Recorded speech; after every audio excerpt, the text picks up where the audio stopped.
واش حسينا شي نهار اننا ما بقيناش كنفرحوا بحال قبل؟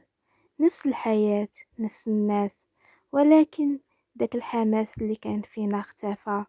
اليوم غادي نهضروا على علاش كنفيقوا واحد النهار وكنلقاو راسنا فقدنا الشغف ديالنا بلا ما نحسو.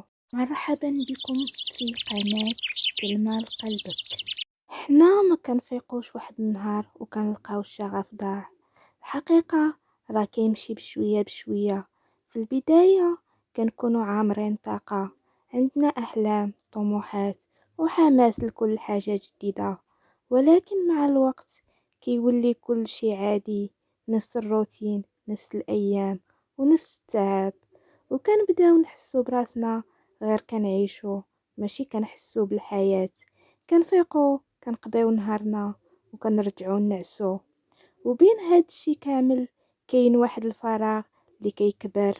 حنا ما فقدناش الشغف حيت بغينا، فقدناه حيت تعبنا من الضغط، من التفكير الزائد، ومن اننا ديما خاصنا نكونوا بخير قدام الناس.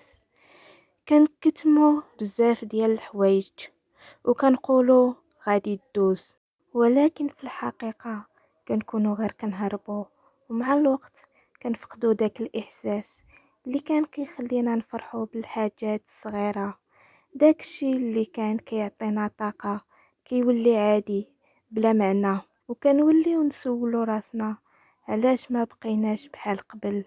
ولكن السؤال الحقيقي هو واش عطينا لراسنا الوقت باش نفرحوا، باش نفهموا شنو واقع لينا.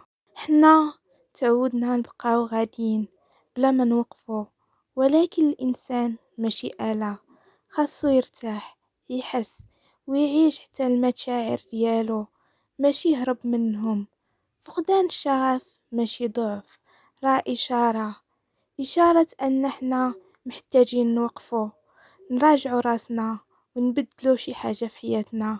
يمكن خاصنا نبعدوا شوية على الضغط، يمكن خاصنا نرجعوا نديروا حوايج كنحبوهم، ويمكن غير خاصنا نعطيو راسنا الحق نحسو ونتعبو. حنا ما خاصناش نرجعوا كيف ما كنا بالضبط، ولكن نقدروا نخلقوا نسخة جديدة من راسنا، أكثر وعي وأكثر هدوء. الشغف ما كيموتش، غير كينعس، وكيحتاج غير شوية ديال الاهتمام باش يرجع. وفي الأخير إلا حسينا أننا فقدنا الشغف راه ماشي النهاية، يمكن غير وصلنا لمرحلة خاصنا نبدلو فيها الطريق.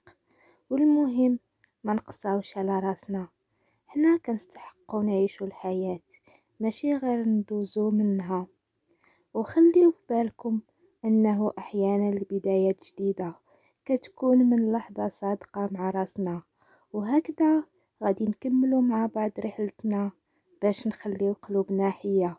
وما تنساوش تدعموني بالاشتراك في القناة وتفعيل زر الجرس باش يوصلكم كل جديد، وديروا لايك للفيديو باش يوصل لأكبر عدد ممكن من الناس اللي محتاجين يسمعوا هذا الكلام.